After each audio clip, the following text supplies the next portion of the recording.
You're right. We could put together the 5x plus 7. All right, so for number 20, let's do that.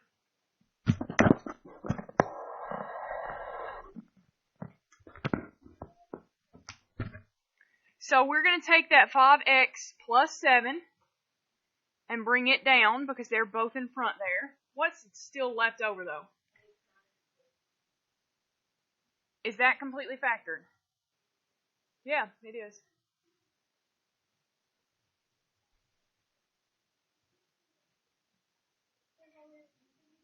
For 20 and 21, yes. All right, how about 21? 9m plus 3 minus 5, and then m plus 3. All right, we can only do what we just did if the factors in parentheses are the same.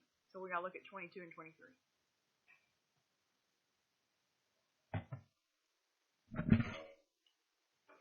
22 and 23. Are they the same inside the parentheses? No. They're just not the same order, but the order matters. Here's why.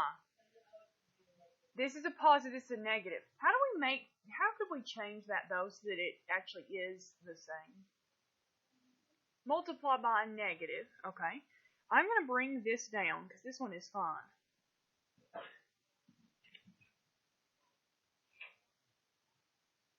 It's not that I'm actually multiplying by a negative. I'm going to divide everything in here by negative.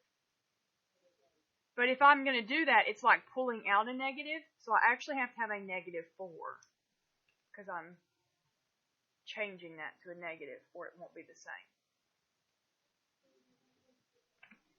2 is now going to be what?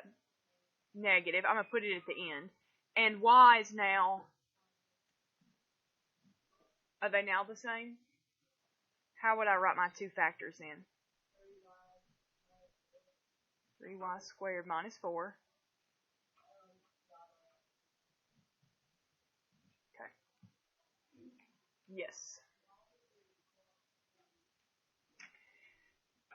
Why did they swap the order? It's not that they swapped the order. It was I wanted to write it in standard form. So it was like I took this and took out a negative. So you could do that on the same, down here. This is the same as negative d plus 5. Which, do they match yet? No. So what are we going to do? Yeah, so negative though, this is already a negative 3. What's that going to make the 3? So what's going to be inside parentheses now?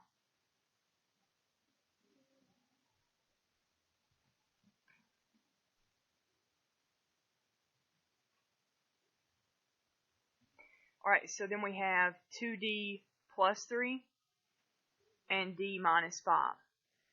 While you might not remember that, number 24, when you have 4 terms, they have to be in standard form for this to work. Is this in standard form? Yes. Okay, then we're going to do what we did when we factored before. We are going to then take and group these into 2 sets.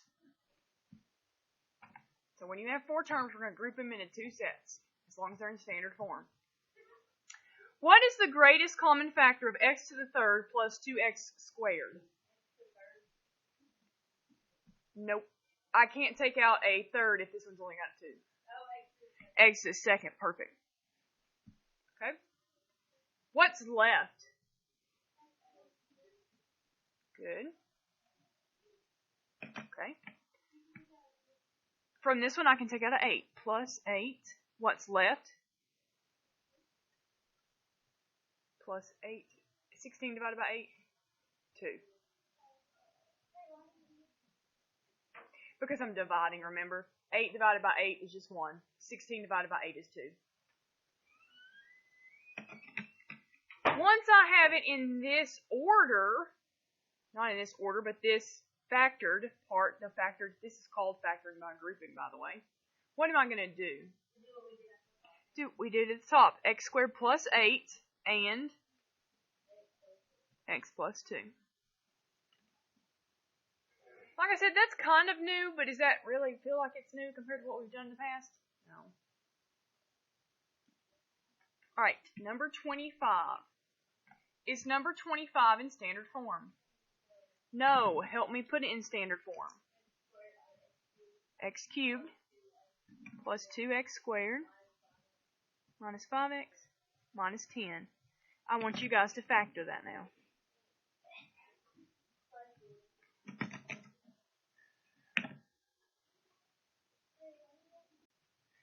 Alright, what did you guys take out from x to the third plus 2x squared?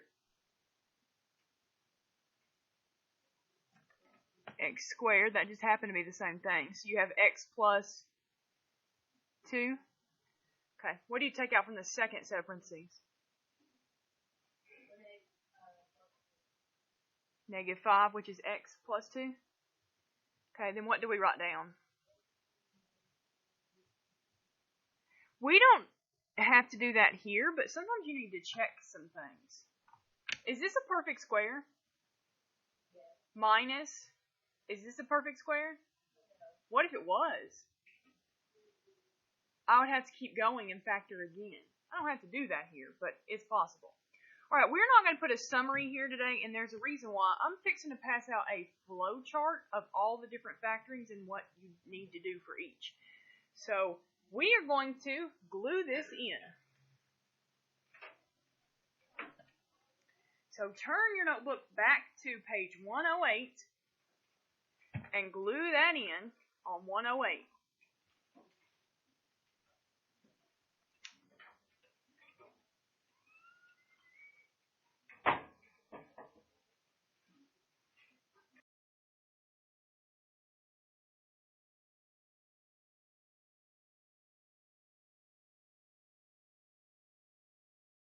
A lot of them. Alright, so first, we will start here.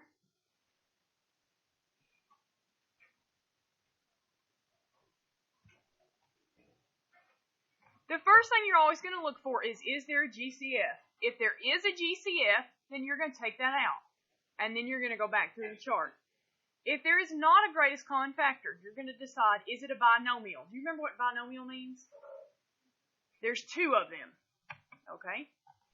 If it is a binomial, you're going to check for a difference of squares. That's what we did yesterday. So like yesterday we had x squared minus, what's a perfect square? 9. So if it's a binomial, you're going to check and do this, and you would have x plus 3, x minus 3. So that's what you check first. Does it have a GCF? If it does, factor it out. If not, is it a binomial? If it is, see if you can factor it. Remember, the answer could be, it cannot be factored. Okay. If it is not a binomial, we want to see, is it a trinomial? What does that mean? 3 terms. We would then check for a perfect square. Let's use the one from Bell Work. It was x squared plus 18x plus 81. How did we know it was a perfect square?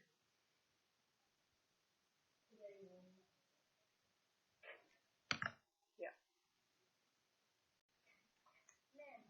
Alright, so then check for a perfect square. What would this be after we checked that it's a perfect square?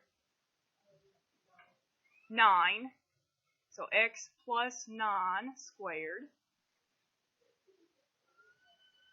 If it's not a perfect square, we have to decide if it's a equals 1. What did we do when it was a equals 1? I gotta think of one that works.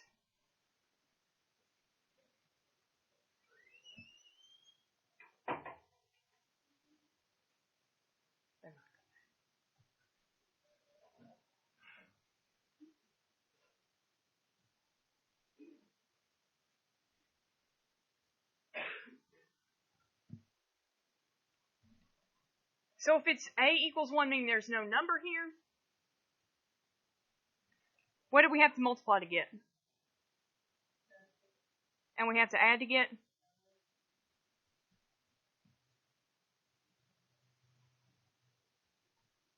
What numbers multiply to get 6, add to get 5?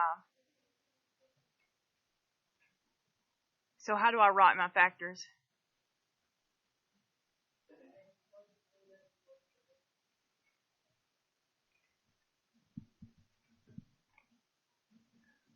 How about when a is greater than 2? I gotta think of one that works for that one too. 2x squared plus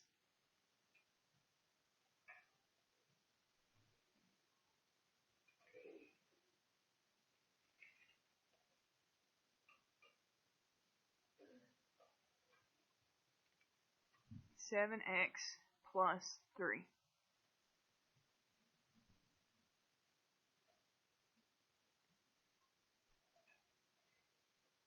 We still do the multiply and add thing, but now we need to multiply to find what?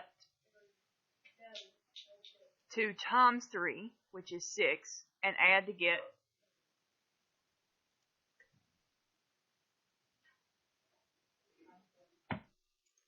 6 times 1 is 7 there. Okay, this one is where we're going to need some room. That's why it's at the end here. What does this have to split in? How do we do this problem?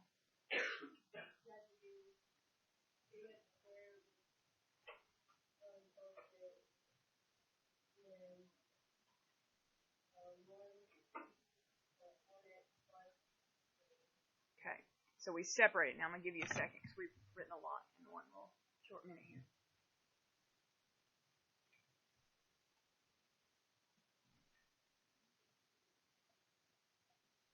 Okay, then we are going to separate that out.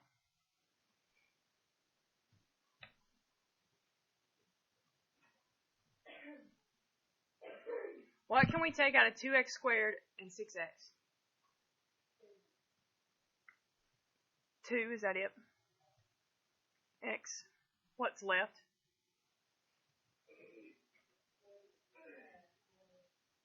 One x plus 3. Or do these already match? Then what do I have to pull out? 1. I'm going to write the answer up here. What's the answer to this question?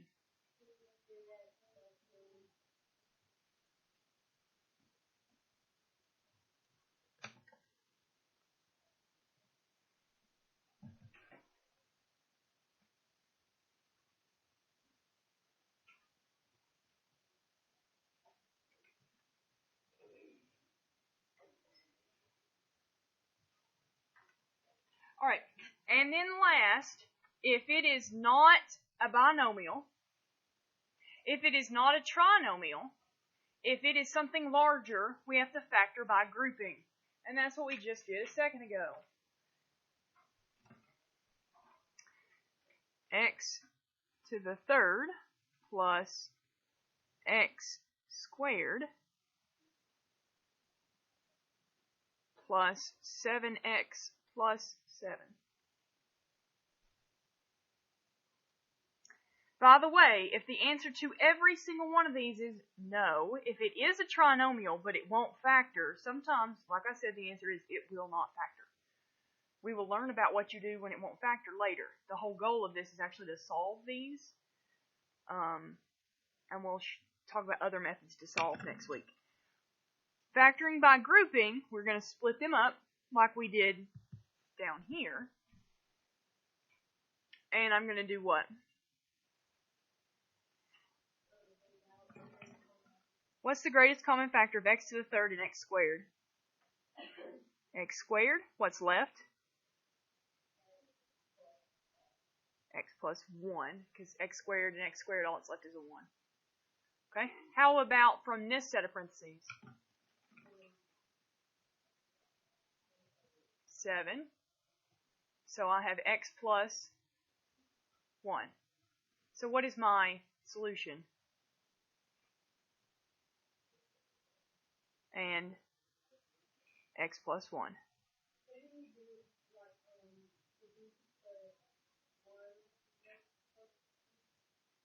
Yes, you could put 1x plus 1. Yep. Yeah, you could have 1x plus 1 there. It's the same thing. Alright, this flowchart will help you with what you're doing today. We are not going to glue it in our notebook, but I want you to keep it. Put it either in a binder or fold it in half and put it in the pocket that's in your notebook. You're probably going to want to keep it out for what we're fixing to do because you're going to have all of the different types mixed together. Once you have put it somewhere or still have it on your desk, get out a Chromebook. I have assigned a quizzes with all these different types, and you're going to get to do it as many times as you need to.